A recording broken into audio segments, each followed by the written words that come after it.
Ilalaga ko muna itong chicken breast. Lalagay na ako ng tubig.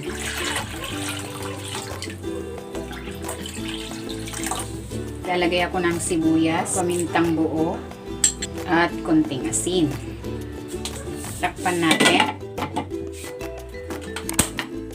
And pakuluan muna natin yan.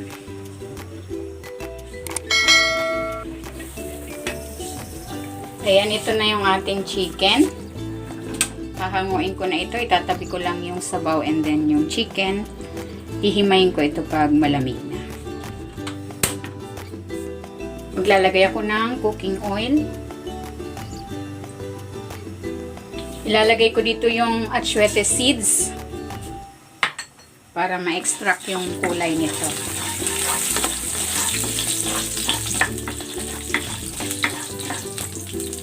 And then tatanggalin ko na.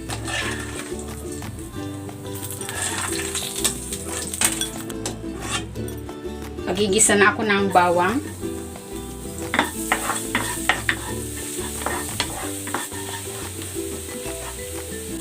Ilalagay ko na rin tong sibuyas.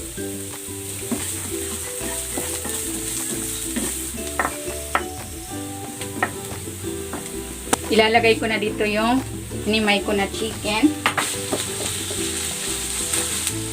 Titimplahan ko ito ng asin,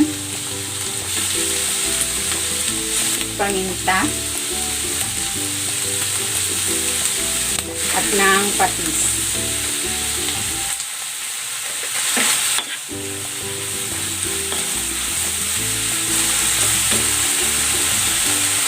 Then, ilalagay ko na dito yung sabaw.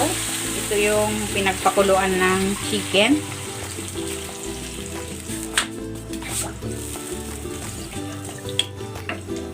Ayan, hintayin natin itong kumulo.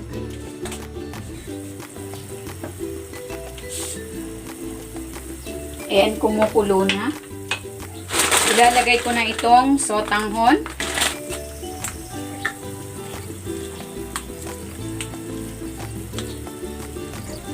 Ilalagay ko na rin itong carrots at ang Baguio beans.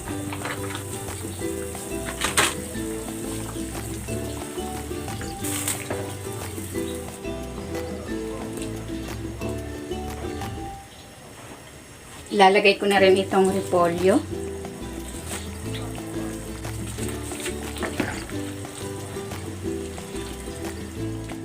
Then meron akong boiled egg. Ilalagay ko na.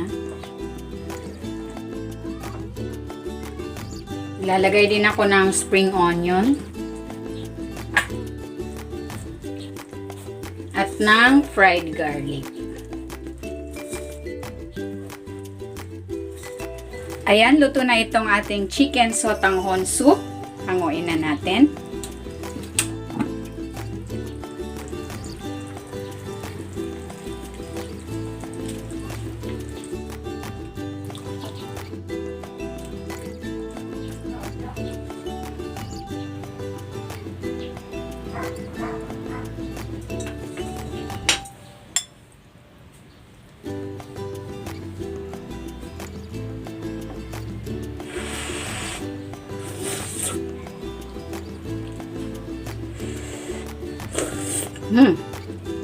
Sarap. Malasa. Ang sarap.